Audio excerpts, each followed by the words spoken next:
coach wheels gave up a tired groan as they struck the last ridge of gravel before the wrought iron gates.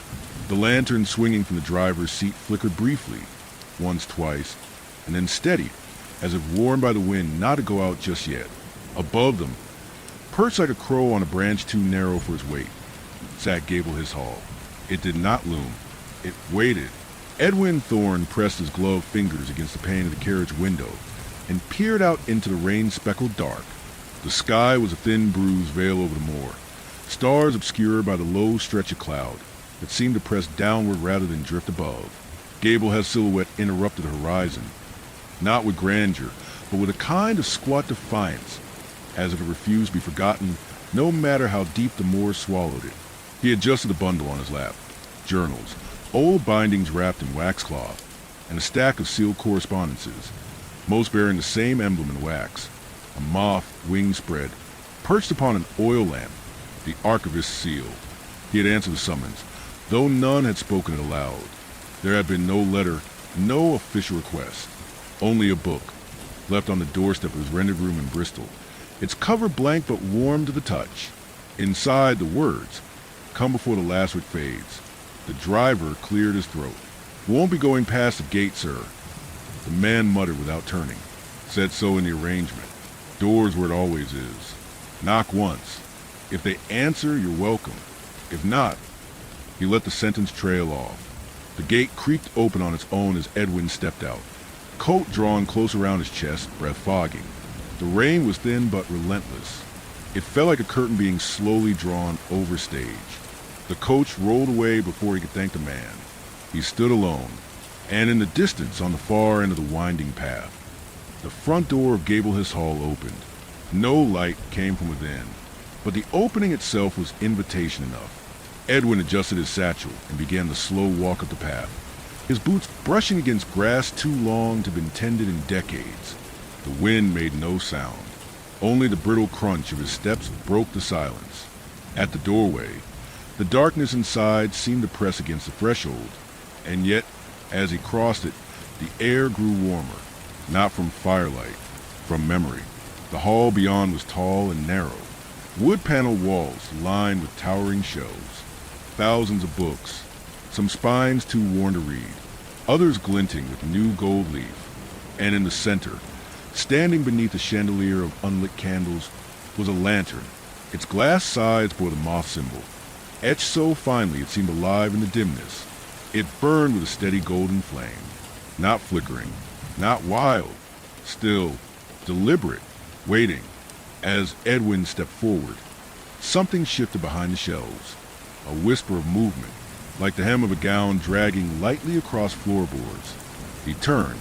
No one, but on the shelf nearest him, a book had fallen forward, its spine cracked open.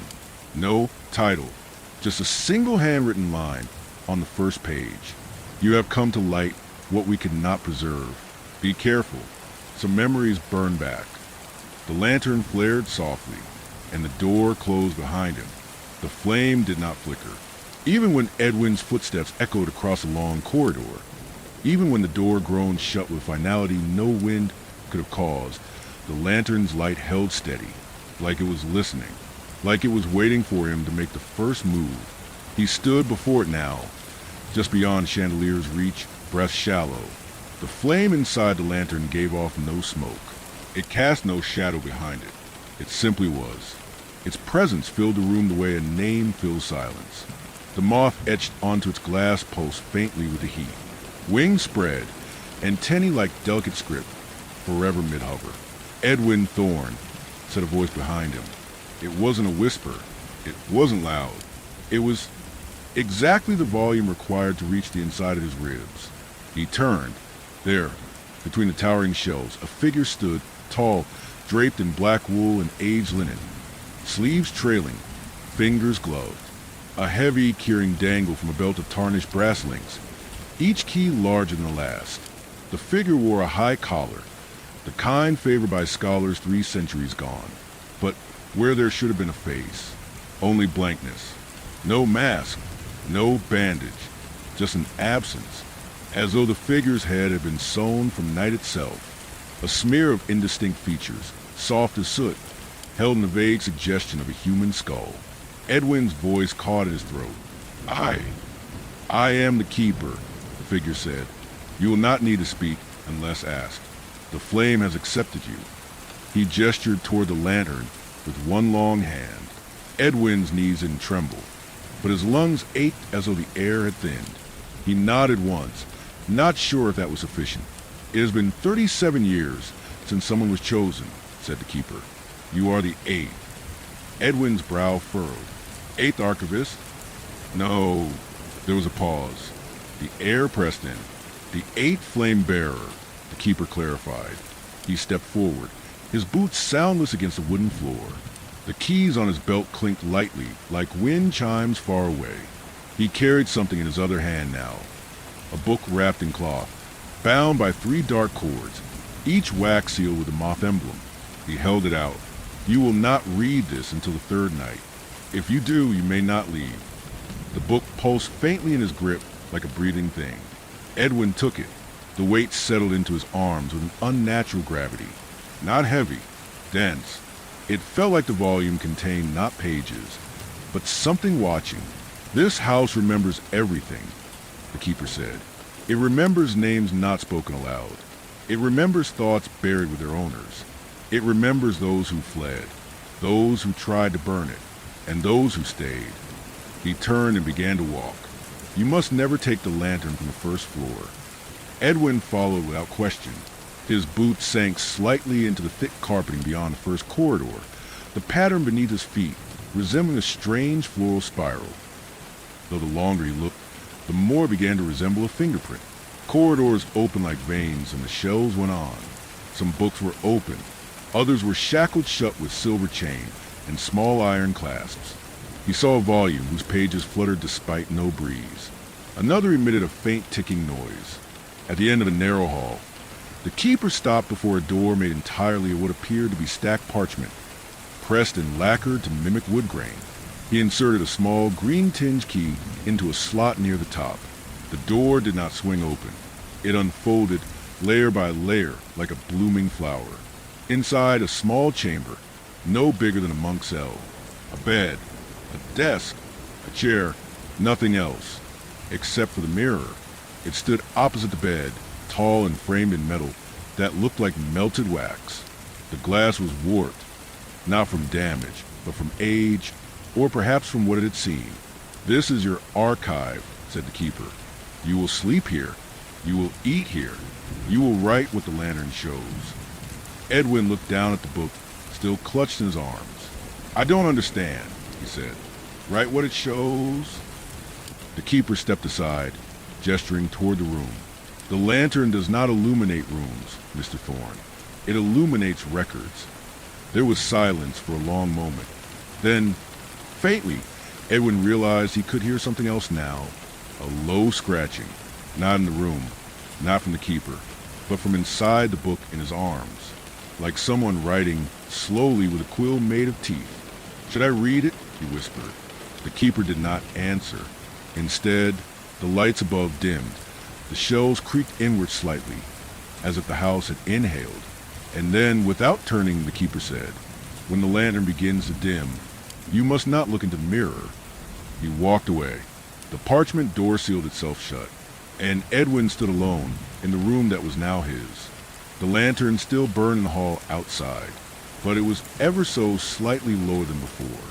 The room was colder now, not the kind of cold that prickled skin or made breath visible in the air, but a deeper, bone-kept cold, a stillness that made the blood feel thicker, as though time itself had slowed just enough to let dust settle in the spaces between moments. Edwin sat on the narrow bed, the wrapped book resting on his knees, the seal on the cords. 3 moths pressed into 3 different waxes glimmered faintly, red, black, and ivory. No emblem accompanied them, no clue to their purpose. The keeper's words echoed faintly. Do not open until the 3rd night. And yet, the book tugged, not physically, not with motion, but with weight. His hands kept finding their way to the knots that held the cloth closed, fingertips brushing them like a child returning again and again to a wound they dared not expose. He turned from it. The mirror loomed, warped, silvered, dark in places. It caught the lantern light from the hall and bent it, threw it back distorted and slow. Edwin stepped toward it, drawn without intention. He saw his reflection. Then he saw it shift. Not his body, not his face, but his shadow. It no longer matched his movement. It had turned ever so slightly toward the book. He blinked. The mirror returned to normal. Just a tired man, disheveled, damp cuffs, a glint of the brass ring he never took off, his father's, worn thin on one side. He turned away. At the desk sat a single item now. A quill, its feather bent, singed at the tip.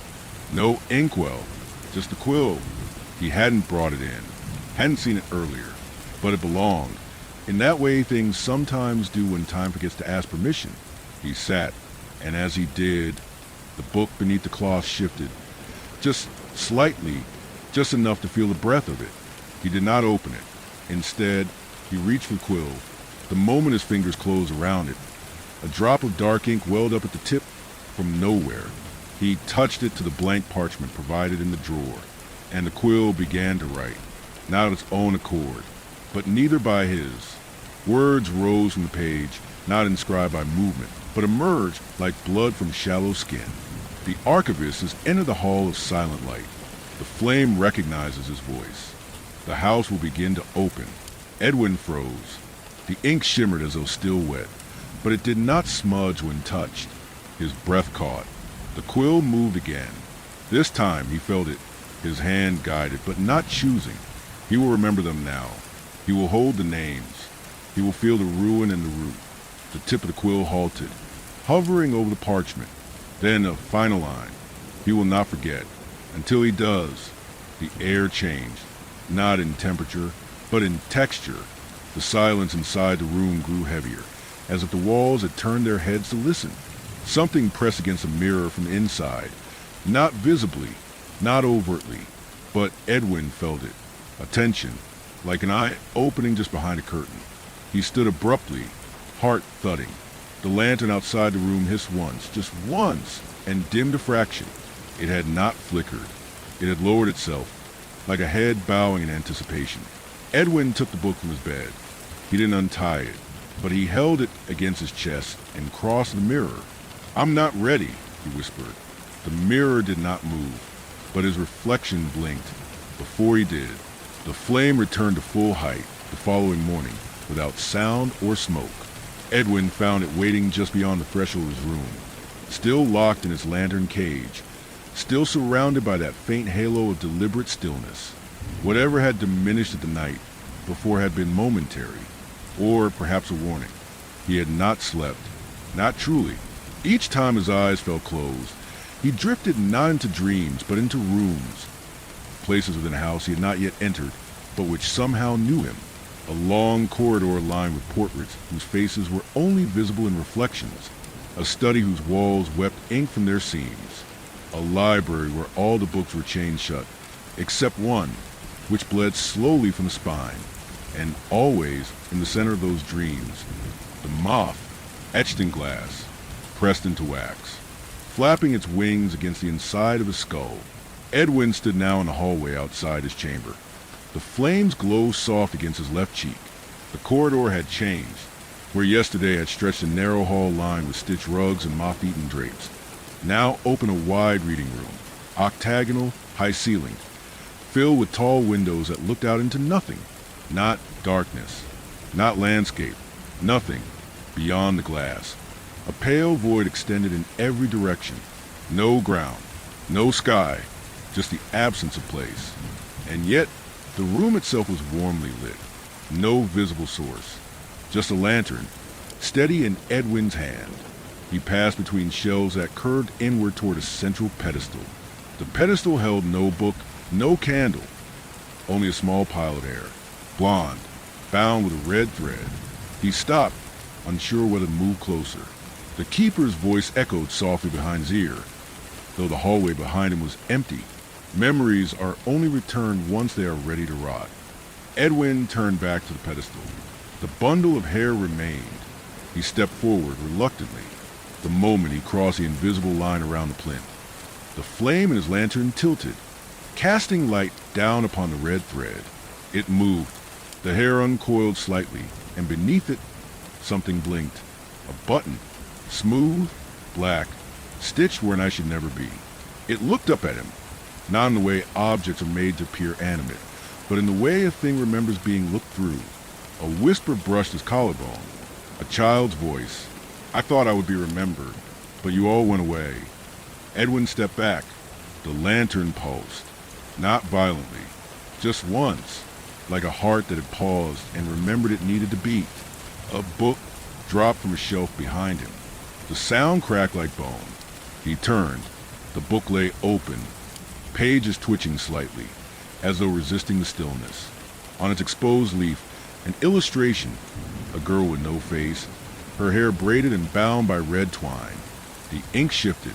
Text began to bloom on the opposite page, slowly, like frost creeping over glass. She was the first to be bound by silence, the first to believe forgetting was safer than being seen. Her voice was too soft to write down. Her name was removed from all indexes. Her memory kept only in the hair she left behind. Edwin knelt. The book trembled beneath his fingertips. A final line etched itself across the margin. To record her, you must carry her. He looked back at the pedestal. The button. I stared up, waiting. He reached out. His hand closed around the hair, and the thread wound itself tighter. Not resisting, but accepting. As he lifted it, the bundle shuddered once. Not from weight, from relief. The lantern flared briefly, then steadied. The pedestal folded in on itself, disappearing into floor with a whisper like paper torn slowly. A new path opened between the shelves, and somewhere far away in the house, a door creaked open without hinges. Edwin did not return to his room. He walked forward, lantern in one hand, the first memory in the other. His role was no longer passive. He was a flame bearer, and the memories of Gablehurst had begun to unbury themselves. Edwin did not know how long he walked. The path that opened before him was not straight, nor did it twist in any meaningful direction. It branched and folded in on itself, like pages being turned in the dark by a hand uncertain of what it sought. His boots made no sound on the new floor, no longer wood, but a kind of thick, padded velvet the color of dried ink. He carried the bundle of blonde hair in his coat pocket. It was warm. Sometimes it pulsed softly against his ribs, like a heartbeat barely remembered. The lantern never dimmed, but its flame, once a solid shape, now seemed to carry something inside it. Not smoke, not light, a silhouette. At times he thought it resembled the moth. At others, an eye, a head, a chamber open, much taller than wide. The walls were stacked with loose pages, pinned corner to corner with small brass nails. Thousands of them, all handwritten, some smeared, others burned at the edges, all of them shaking, faintly, like they were breathing, or remembering the moment they were written. He stepped into the room. The flame in the lantern changed tone, not color, but sound. There was a low hum now, a vibration felt in the joints of his jaw, behind the eyes, just below the sternum. He moved between the walls, and the pages quivered as he passed, words writhing faintly as though embarrassed to be seen again. At the far end, a table, and on it, a name, carved into the surface in raw gouges. He approached slowly, raising the lantern to illuminate it. Cordelia. The name bit into the wood, not recently carved, still bleeding. A dark resin seeped from the grooves, and Edwin realized it wasn't carved at all. It was grown. The table had grown the name. He reached toward it, and the room went silent. All pages froze. The lantern's hum stopped. Then, without warning, the papers tore themselves free from the walls and swirled violently, forming a cyclone of whisper-thin voices and forgotten sentences. They circled the room once, then dived into the table, pressing down into the name, Cordelia. The resin hardened. A single page remained fluttering in the air, then floated gently down into Edwin's waiting hand. It was blank. Then the ink rose slowly, not like words being written, like wounds reopening. Cordelia Innes, age 12, found buried beneath the Western Archive wing. No cause of death identified. No family recorded. No records of birth. Her belongings were placed in the black index. She requested no one speak her name again. She requested it be written only once. This is at once. The page crumbled. Edwin's lantern flared so brightly he had to close his eyes. When he opened them, he was no longer in the paper chamber. The velvet beneath his feet was gone, replaced by something softer, soiled, wet and dark and fresh. He stood in a circular clearing beneath a glass dome. The walls curved with the sky, impossibly far above, distorted like water. And beneath him, dozens, maybe hundreds, of small wooden nameplates protruded from the earth. None bore writing. But the moment his boot touched the center, one nameplate near the edge cracked open. From the soil beneath, a skeletal hand slowly rose, palm open. In its grip, a ribbon, red, the same thread that bound the hair in his coat. He approached it, heart clenching in his throat.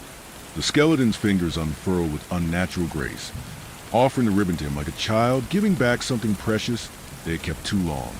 He took it, and a voice, not Cordelia's, but something that had remembered her longer than anyone had the right to, spoke from the earth. She was never loud enough for ink, but she screamed so well beneath the dirt. The voice faded, the skeleton crumbled, and the nameplate that had cracked now bore one word. Remembered. Edwin turned to leave. The dome above faded. The soil gave way to stone. The lantern's flame shrank slightly, then steadied. He did not feel safe, but he felt seen. He carried Cordelia's ribbon beside the hair. There would be more, and the house was beginning to know he was listening. There was no passage, no hallway, no stair, no descending arch of stone. Just a feeling. Edwin took one step away from the burial chamber, and the floor folded beneath his feet. Not crumbling, not falling, folding, like a map being closed. And when he stepped down again, he stood in a room without an entrance. A library, circular, lined with tall, uneven shelves, no ladders, no stairs. Just height, volumes upon volumes pressed together like teeth in a clenched jaw. The ceiling sloped upward into blackness, so high it disappeared beyond the glow of the lantern. But the strangest thing was this. There were no doors, none, no hinges, no seams in the wall, no windows, no break in the curve of architecture to suggest he had entered at all. Edwin stood in the very center, lantern in hand, and around him the books began to hum, very softly, almost beneath hearing. But the hum resonated in the spine. Then came the shifting, not from the shelves, from the books themselves. One by one, volumes slid slightly from their niches, just a centimeter, just enough to show their spines. Others retreated, hiding their titles. Some turned completely inward, as though ashamed. The lantern's flame grew taller, thinner, and then, from somewhere far above, a book fell. It did not tumble or spin. It descended, as though held by invisible threads, and landed gently on a pedestal that had not been there a moment ago. Edwin stepped forward. The book's cover bore no title, but pressed into the leather was a single word. Me. He reached toward it, and the moment his fingertips brushed the surface, the flame in the lantern snapped. A sound like splintering glass. The library around him breathed in, and the book opened itself. Inside, the pages were filled, not with writing, not with illustrations, but with reflections. His reflection on every page. Different poses, different expressions, some asleep, some weeping, one grinning far too wide, and all of them not looking directly at him. Their eyes were fixed on something just behind his shoulder. He turned. Nothing. But the lantern's flame was now slanting, its shape distorted, as if being pulled sideways. He looked back at the book. New words had appeared. Do not turn around again. He swallowed. The words faded. Another page flipped, and a single sentence crawled into place like a crack in porcelain. Some reflections are older than the mirrors that contain them. Another page, this one blank, until his own handwriting, shaky, uneven, etched itself across the top. I am not the first me. The words bled, not ink, blood, from the pages, from the margins, from the binding.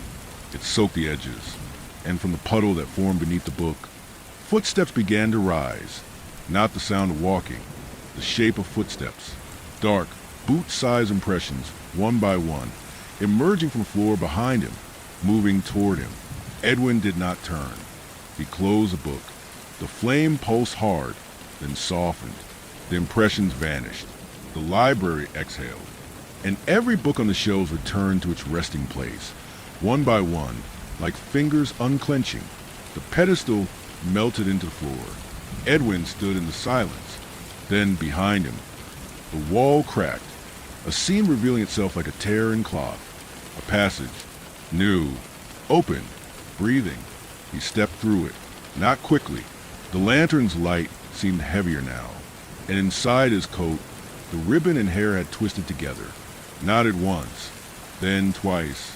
The memories were binding themselves. He didn't know how many he could carry, but the house wasn't done. Not even close. The new hallway was not new. It felt familiar, wrongly so. Edwin hadn't seen it before, but the walls greeted him like old acquaintances. They leaned inward slightly, lined within strips of mirror set between panels of moth-eaten velvet. Every mirror was warped, some clouded, some broken, others clean as bone but reflecting the wrong parts of the corridor. In one, his lantern was missing. In another, he was smiling. In another, he was not alone.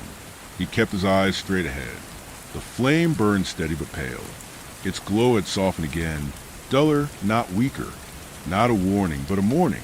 The corridor narrowed, and at its end, a small round alcove. The floor here was stone. Not tile, not carpet. Stone, black-veined and cold, like the floor of a crypt. Above, the ceiling bent low, carved with reliefs of dozens, no, hundreds of moths, all facing the center, wings open. At the middle of the ceiling hung a thin chain, and from it, a lantern, not like his. This one was older, rusted, its glass cracked, banded with lead. Its flame had long since gone out, yet a faint ash floated lazily within, drifting as if caught in the memory of heat. Beneath it, on the floor, sat a simple pedestal. Upon it, a box, small, wooden, unlocked. Edwin approached. He knelt before the box, placing his own lantern at his side. The moment he touched the lid, the moths above shifted, not in place, in expression. What had once been simple reliefs now showed detail. Minute lines and carvings he hadn't seen, their wings filled with tiny faces. Eyes, open mouths, all looking down, watching. He opened the box. Inside was a piece of parchment, perfectly folded, and upon it, curled like a question, a dead moth, still intact, wings silver black with flecks of red. Its body twitched once, as though disturbed by breath. He unfolded the paper. There were no words, only a drawing, faint and rushed, a floor plan of Gablehurst, but wrong.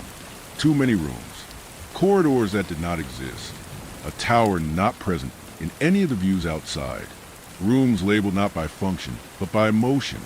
Sorwing room, room of longing without shape, the waiting teeth, the false nursery, and in the center of it all, an unmarked black square, as if something had no name. The moth twitched again, then rose, slowly, wings fluttering softly, barely making sound. It hovered above the parchment, then darted upward into the hanging lantern above, disappearing inside. A faint click echoed. The rusted lantern flared. Once, just once, and cast a shape on the wall. Not a shadow, a memory. Edwin watched it unfold like theater. A woman, young, dark-clothed, her hands buried in sleeves, her eyes stitched shut. She sat before a desk, writing not with pen or ink, but with a moth, its body dragged across parchment, smearing dust and ash into twisted symbols. She whispered the whole time.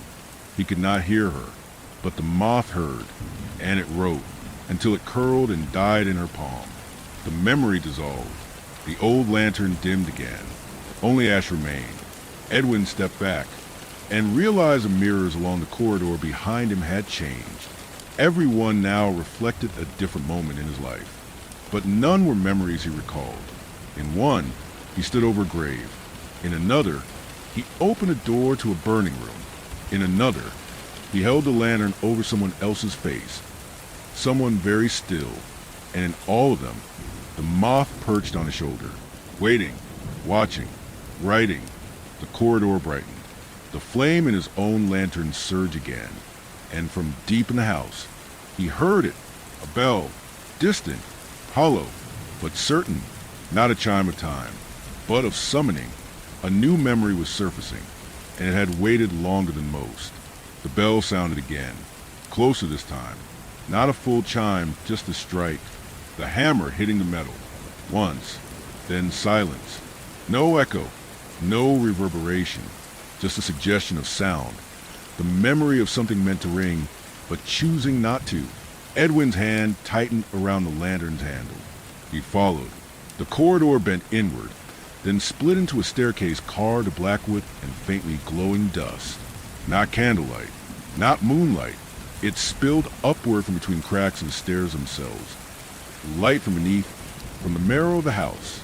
The flame in the lantern grew stiller, as if it, too, were listening. The staircase twisted left, then right, and finally spilled into a great ballroom, or what had once been one. Now the floor was fractured, sloped in some places, with warped parquet curling at the edges like peeled skin. Long windows lined the outer wall, each one fogged from the inside, condensation running down in a slow trickle of forgotten breath. And across the far side of the room, a stage, small, half-eaten by time. Upon it sat a single harpsichord. Its lid hung open, keys chipped, several missing entirely. The remaining ones yellowed like old teeth, and before it, a chair, wooden, simple, occupied. Edwin froze. The figure sitting at the harpsichord did not move, did not acknowledge him, but he knew, instinctively, with the deep certainty that comes when dreams sharpen into memory, she was waiting. The woman's back was straight, her arms thin, sleeves dragging the floor. Her hair was pinned in a style decades out of date, and from behind, it was impossible to tell whether her skin was gray with age or simply carved from wax. He stepped closer. The lantern's light arced forward, brushing across the stage, and suddenly, her fingers moved, not to play, but to clench, tight around something unseen. A sound filled the ballroom, not music, not even the absence of music, but the sound of strings snapping, one by one, not from the harpsichord, but from somewhere beneath it. He stepped up onto the stage. The floor bowed under his foot. The woman did not turn, but her head tilted, as if listening again for something just out of reach. Edwin approached the harpsichord and saw the keys more clearly now. They were not keys. They were teeth, real, yellowed, human, filed to different sizes, set in a perfect grimace. The harpsichord did not open to wires or hammers. Within, rows of teeth were stitched together with hair, blonde, some red-threaded, and nestled in the center, still clutched in a pair of skeletal hands, a page of sheet music, written in smudged charcoal, lines that crawled, not notes, no clefs, no rhythm, but beneath them, in a pale ink barely legible. For Mislet, who could not forget the sound of silence? The lantern in Edwin's hand dimmed, not from weakness, from respect. He reached for the sheet. The woman's head turned slowly, so slowly it barely moved, and in a voice brittle as dry parchment, she whispered, "You must promise me you won't play it." Edwin paused. "I won't," he said. A long silence passed. Then she nodded once and disintegrated. No sound, no collapse, just ash, like a forgotten note drifting out of a broken instrument. He took the sheet. The lantern flared. The harpsichord cracked. Its teeth spilled across the floor, clicking and clattering like scattered dice. One rolled to the edge of the stage and stopped. On it, written in hair-thin script, "Listen," from somewhere in the ballroom ceiling. A trapdoor groaned open. Dust spilled down, and the bell rang a third time. Faint, choked, but closer. Above him, a new staircase waited in the dark. Its steps were not made of wood or stone, but stacked books, each with his name etched faintly into the spine. The steps shifted beneath his weight. Edwin climbed carefully, lantern held close. Each step was a book, not similar books. His books, or rather, books he should have written. The spines bore titles in a dozen languages, some etched in blood-brown ink, others scrawled like threats. A lexicon of forgotten names, that which lies between paragraphs. The archivist who could not leave, and every few steps he saw his name, in full, in initials, sometimes just E.T., scrawled like an accusation. The staircase wound upward, impossible in height, yet never dizzying. The house no longer obeyed ordinary architecture. Space folded around thought, direction bent with memory. Time slipped into the walls like moisture into rot. At the top, a landing. No door, just a narrow hall lined with writing desks. At each, a person sat, their backs to him, faces turned to parchment, quills raised and moving. Each lantern above their desk burned low and thin, flames pale blue. As he passed the first desk, Edwin saw a boy, no older than 10, tears falling silently onto a page as he copied the words that appeared before him in a shaking hand. His left eye was gone, stitched shut with silver thread. Next, an old woman, blindfolded, smiling faintly as she wrote in a language Edwin couldn't recognize, the symbols floating slightly above the paper before sinking into it like insects into syrup. Next, a mirror, not a person, a full-length mirror, cracked diagonally, sitting at its own desk. A quill floated in front of it, copying Edwin's every breath, twitch and hesitation, translating his very posture into ink. He stepped away. The flame in his lantern bobbed, uncertain. At the end of the hall, a final desk, empty until Edwin approached. Then the chair pulled itself back. The paper unrolled itself. The quill lifted, and a voice spoke, not aloud, but from within the lantern. Write only what the house gives. Do not record your own thoughts. They're already being stored elsewhere. He sat, and the lantern dimmed, not to darkness, to memory. His fingers took the quill. His hand moved. He did not guide it. The paper filled. Cordelia, her braid unraveling, the soil sighing, the ribbon slipping loose, the woman in the music room, teeth and strings, dust, and the final note that never sounded, the book of reflections, his face smiling when it shouldn't have, a moth watching, all of it poured out onto the paper, not retold, but remembered on behalf of the house. And then a new image began to form, one he hadn't seen, one he wasn't writing, a room with walls of mirrors, a bed in the center, someone asleep? No, unmoving. The body bore his ring, the hand was his, but the face was wrong, too long, too wide, a mouth stitched shut, the quill scratched faster. He tried to stop, his hand would not listen. A voice rose behind him, not near, but not far either, the tone of something watching from under floorboards. Some archivist must be preserved, not heard.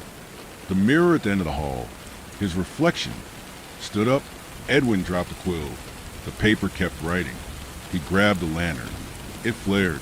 Every desk around him vanished. The hallway unwrapped, and he stood, not in the writing room, not on a staircase, but in a vast circular chamber of doors. Thousands of them, each unique, each sealed, except one. A door not made of wood, but of stitched together parchment, covered in inked hands, blackened fingertips reaching in every direction. Scratched in its center, a single phrase. The index cannot be closed. Behind it, the bell rang again. Only this time, something answered. The door pulsed, not visibly, not with light. It pulsed with attention. A presence behind it, not eager, not violent, but inevitable, the way a tide waits just beyond the shore. The hands etched across the parchment writhed slightly as Edwin approached, curling around one another, as if attempting to remember the shape of being held. His lantern flared, then dimmed, only faint now, like the last star before dawn. But it didn't flicker. It had never flickered. He placed one hand on the door. It felt like skin, dry, brittle, but warm. The inked hands responded. each of them pressing back into his palm, leaving a faint black smear like ashes of forgotten signatures. He pushed. The door opened inward, silently, unfolding like a sigh. What lay beyond was not a room. It was a well, a perfect circle carved into the stone floor, but inverted, rising impossibly into the ceiling above. The walls of the well were lined with shelves, a spiral of books, documents, ledgers, scrolls, the paper-stuffed veins of the house itself. The index, no ladders, no steps, only gravity bent in reverse. And at its center, floating in a web of silken threads, a figure, draped in layers of dust-gray robes, their face covered by a mask of folded parchment stitched together with human hair. The robes moved gently, as though underwater, and from their sleeves drifted long ribbons of cataloging tags, each inked with name, a date, a reason. The figure did not breathe, but as Edwin stepped inside, the flame in his lantern vanished. The room did not go dark. The books themselves began to glow, dimly, each a different hue, like the gentle glimmer of underwater coral. The archivist had entered the index, and now it remembered him. The robed figure lifted its head. The parchment mask unfolded in slow, delicate layers, each revealing a different face beneath. Faces he knew, not from life, but from memory, from the pages he had just written. Cordelia's empty eyes, the woman's stitched mouth, his own reflection smiling wrong, a boy holding a quill too large for his hand. They passed like a slideshow, one face then another, turning like pages. Then the mask returned to its sealed shape. The figure extended a hand, long gloved, but fraying at the fingertips. In its grip, a key, not metal, not wood, bone, shaped into the symbol of the moth, etched along its shaft, in words too small to read. What is buried still breathes. Edwin took the key, and the figure spoke, not aloud, but within every book around them. 1,000 whispers, all layered into one. You carry more than memory. Edwin opened his coat. The ribbon, the hair, the sheet music, the written page.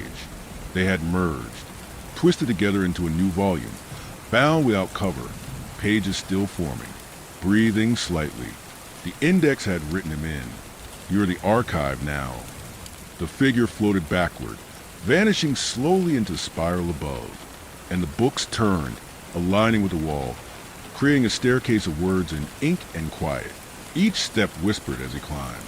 Some remembered him, others warned him. He forgot the name. She looked into the mirror. They played the song. He did not stop. At the top of the index, the bone key pulsed warm in his hand. A small black door appeared, rounded, no knob, no hinges, just a keyhole the shape of a moth's wings mid-beat. He inserted the key, and as he turned it, the house shifted, all at once, like a great beast rolling over in its sleep. The floor beneath him rippled, the lantern relit, and from beyond the door, something whispered his full name, not just Edwin Thorne, but his entire name, the one he didn't know he'd forgotten. And behind it, the sound of breathing. The key dissolved. No sound, no smoke. It simply ceased, unwritten from his palm as though it had only ever existed as possibility. The black door cracked open. From within, warmth. Wet, heavy warmth that fogged the lantern glass and dampened his collar. Not the warmth of fire, nor even a breath. This was internal warmth, like stepping into the chest of something alive. The air was thick, tasting faintly of old ink and blood metal, and the sound, breathing, walls, floor, and ceiling inhaled together. A slow stretch, a long exhale. The space was round, pulsing gently, the walls a dark crimson, flesh-like, but not flesh, veined parchment pulsing in sync with the breath. Threads of hair and stitch cloth lay across the surface like scabs that had once been scripture. Edwin stepped inside. The door vanished behind him. The lantern burned blue now, silent, no flame flicker, no sound of fuel, just a glow like memory inside an eye. He walked slowly across the room, boots squelching faintly with each step. The floor moved with him, lifting and receding like he was walking across a sleeping giant's lung. In the center of the room, A cradle, wooden, ancient, cracked at the joints, suspended slightly above the floor by threads that extended into the ceiling, into the walls, into everything. He approached. Inside the cradle, a book, bound in what looked like his coat. The same buttons, the same worn seam to cuff, the same faint bloodstain from the morning. He cut his thumb opening that first envelope at the university. The book had no title, but the lantern pulsed once, bright, then faded. He opened it. The first page bore an illustration of himself, not as he was now, but as he had been years ago, standing beside someone he didn't recognize, holding a box with a moth carved into the lid. Beneath it, the archivist accepts a memory of what has not yet happened. The next page blank. He turned, and with each turn, he remembered a hallway he'd never walked, a question he'd never asked, a door he had never opened, but what had opened him on a night long ago, beneath a campus sky gone moth dark. Someone had once called to him in sleep, not by name, but by responsibility. Another page turned. The cradle creaked. He looked down, and where once the book had rested, now lay a child's hand. Small, gray, still, fingers curled slightly inward, palm turned up an offering. Edwin did not move. The hand twitched, then unfurled, revealing a small, broken object. A quill, shattered at the tip, its feathers blackened. He reached down, took it. The hand collapsed into dust, and from the walls came a word, whispered by the breath itself. Write me? The cradle was empty. The book was in his hands. The quill broken. Still bled a thin ink, darker than black, shadow made liquid. He knelt and pressed the tip to the page. His hand moved. He wrote, I remember what you were before the house had a name. And the walls exhaled. They shuddered with relief. The breath stilled. The warmth cooled. And a staircase unfolded from the ceiling, step by step, unfurling like a tongue descending into the chamber. He climbed, lantern low, quill in one hand, book in the other. The cradle behind him crumbled, and somewhere far below, the breathing began again. But it was not the room. It was him. The staircase grew narrower as Edwin climbed, until his shoulders brushed both sides. The steps were no longer parchment or wood, but something brittle and fibrous. Quills packed tightly and crushed beneath his boots. Each crack sounded like a gasp. The lantern flickered not in panic, but anticipation. He rose into a corridor without walls, suspended over a void of ink, an expanse so vast and dark it couldn't be measured by distance. It looked like it had once been words, now drowned and forgotten. The corridor was a thin bridge made of pages sewn together, all of them filled with names. Handwritten, typewritten, scrawled, scratched. The paper beneath him crinkled with every step. Some names shifted beneath his feet, smearing or fading into the next. Some reached out, not literally, not yet, but their presence was greedy. At the far end of the bridge, a door, colossal, arched like a cathedral gate. It was made of names, thousands, carved into bone, burned into leather, stitched into fabric. Names layered and overlapping until they formed a mosaic that swam and shimmered when seen from the corner of the eye. One name pulsed at the center. Edwin Thorne. He stopped. The flame in his lantern curled sideways, like it was watching. He stepped closer. The name faded, replaced by another, Lethe, a girl's name. It struck something deep. Cordelia's hair, the child's hand in the cradle, the ribbon, the sheet music. All the memories he carried were threads leading here. The door breathed in. The sound was dry, like parchment inhaling ink.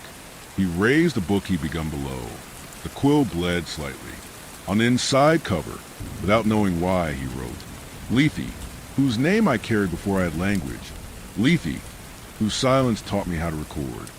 The lantern pulsed once, and the door of names opened inward. The chamber beyond was cold.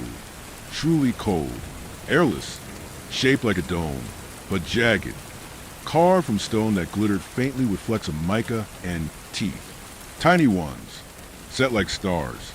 At the center of the chamber, a mirror, full length, but cracked, and across the surface, names, dozens, written in reverse, as if to be read from within. Edwin stepped close. The mirror did not show his reflection.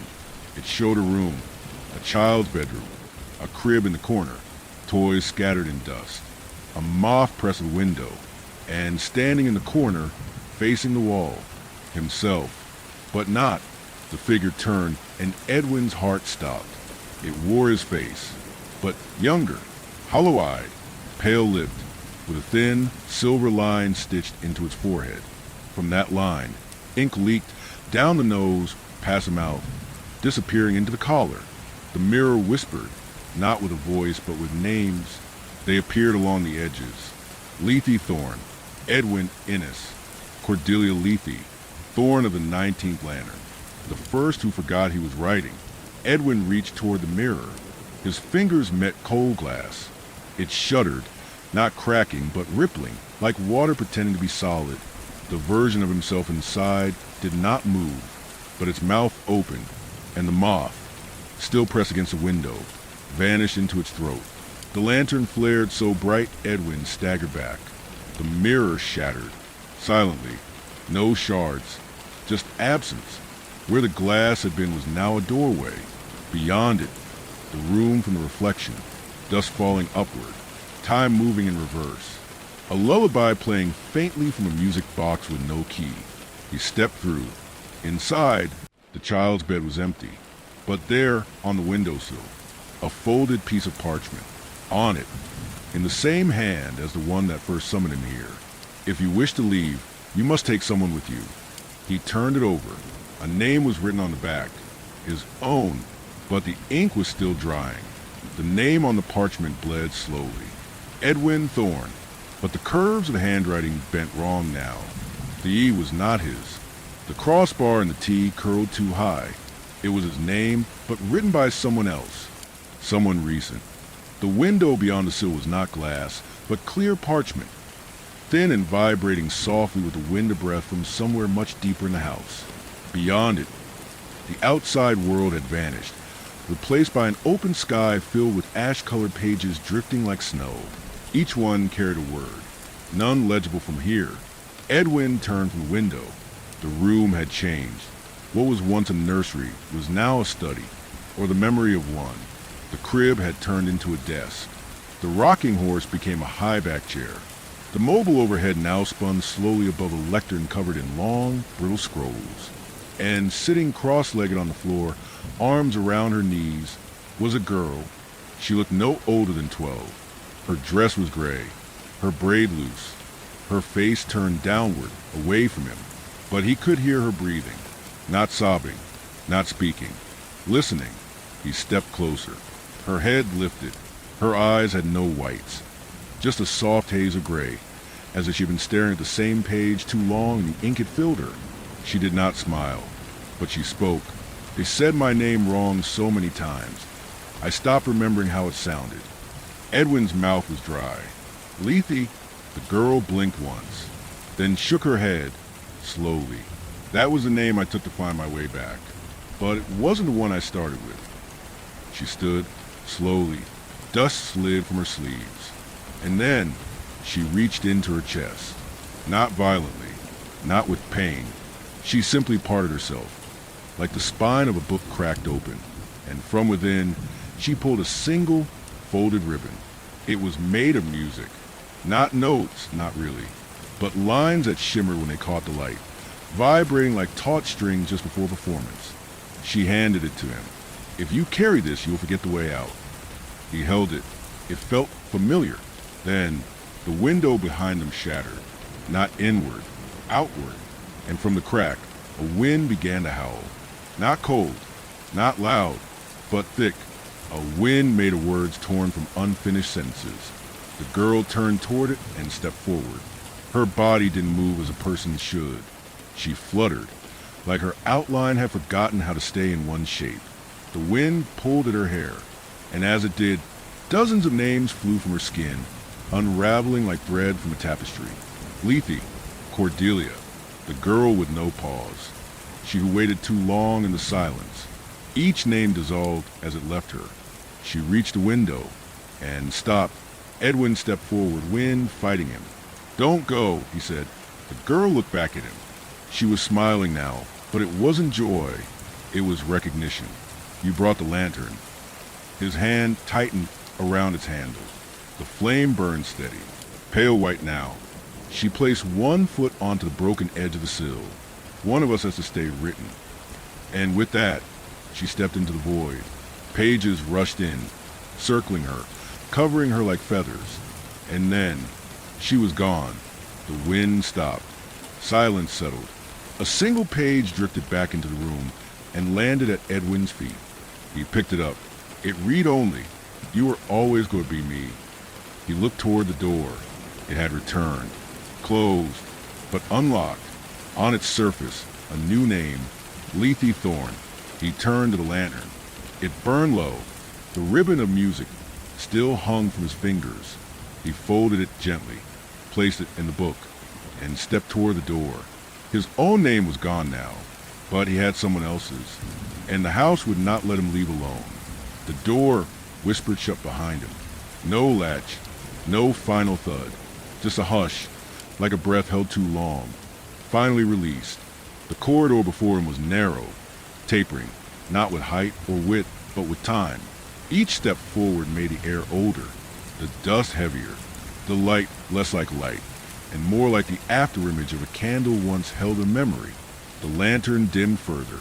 The flame was now a thin blue thread, as if stitched to this moment by obligation alone. The walls here weren't walls. They were names. Names carved not with tools, but with memory. Some shallow, some deep, some gouged like wounds that refused to scab. He ran his fingers along them. So many names, too many to read. But one stood out, his own, etched again and again, slightly different each time. Edwin Thorn. Thorn, E., the archivist, Lethe's brother. He who carried her memory. The one who left with a lantern but returned without a shadow. He reached the end of the corridor. A single room waited, round, small, perfectly still. Inside it, a chair, a desk, a mirror like the one from before, but complete now, whole, smooth, undistorted. And on the desk, beneath a glass dome, the lantern, not the one he carried, the first one, the one that had summoned him, the one that had waited beneath the floor in an archive too forgotten to collapse. He stepped forward, placing his own lantern beside it. The two flames bent toward each other, not touching, but reaching, on the wall behind the desk. Something moved, a ripple, then a door appeared, not made, but remembered, a perfect rectangle of shadow, stitched into the wall with fine silver thread. From the mirror, a voice, only stories without endings are preserved. He turned toward his reflection. It didn't match. The man in the mirror wore his face, yes, but smiled differently. The kind of smile you give when you know what's behind every door, and still open them anyway. The mirror self raised a hand. In its palm, the book. Edwin raised his own. Empty. He looked down, and the book was gone. It was now on the desk, beneath the glass dome beside the lantern. He hadn't placed it there, but it belonged there. Its cover now bore title, The Archivist's Lantern. The ink was still drying. He turned to the door stitched in shadow. It pulsed, but did not open. Not yet. A chair sat beside the desk. Simple. He sat, and the lantern in the dome flickered once. A page turned in the book, then another, and another. The pages turned on their own, slowly, rhythmically, breathing. His own breath matched the rhythm. The memory of the moth lingered in his collar. The ribbon inside the book began to dissolve. And from somewhere inside the walls, far beyond, he heard someone else walking, not toward him, but away. The flame dimmed. He stood. The door opened, and the voice from the mirror, his voice or the echo of it, spoke once more. To leave, you must carry only one name, the one they gave you, not the one you gave yourself. He stepped through the door. No corridor, no descent, just a hallway of light. Soft, pale, the color of memory you never speak aloud. At the end of it, a single silhouette waited. Small, still, A girl, seated at a desk, eyes stitched shut, hands folded in her lap. She did not look at him, but she said, "I wrote you." He nodded and answered, "I remember." The girl at the desk did not look up. She didn't need to. She already knew who stood there, who had always stood there. The room was silent but not empty. It held the same atmosphere as the moment before a story's end. The breath before a final word. The hush when the pen pauses, not knowing if it should write a period or leave the sentence open. The flame in Edwin's lantern guttered, not from fear, from completion. The girl placed a hand on the desk. It moved like parchment bending in heat, faint crackling beneath skin. From beneath her palm, a seam formed, and from the desk rose a book, bound in thin gray cloth. No title on the front, but on the side, stitched into the spine with hair-fine thread, Lethe Thorn. She lifted it gently and handed it to him. I finished my part. Edwin took it with both hands. It was warm, alive. It thrummed faintly, like a creature dreaming. "I don't remember how it started," he said, his voice no longer his own, but softer, inflected with a gentleness that had grown over chapters. Lethe nodded. "That's because you didn't start it. You walked in during the middle, like everyone else." He looked down at the book. The last page was blank, waiting. The mirror returned, no longer cracked, no longer warped. He saw himself clearly now. No moth on his shoulder, no shadow behind his eyes. Just him, tired, but whole. The girl stood, not older, just complete. She walked past him, toward the corridor of light, and paused at its edge. "You can stay if you like." He turned. The room no longer held the tight weight of duty. It was a library, now warm, endless, full of shelves that gently sighed when no one looked. The lantern burned quietly behind glass. He could stay. He could keep writing. But he looked down at the book in his hands. He had carried her story. She had written his. And now, at the end of all things, only one sentence remained. He dipped the broken quill into the breath of the lantern flame and wrote. The archivist laid down his name and walked into the silence, where no page needed turning. The book closed. The light folded inward, and the door opened, not with hinges, but like memory, disappear in the moment it was no longer needed. The lantern blinked out. The cradle stopped rocking. The breath stopped echoing. And somewhere far beyond the library, in a place no longer shaped like a house or a hallway or a mind, a girl dreamed for the first time in centuries, and was not alone.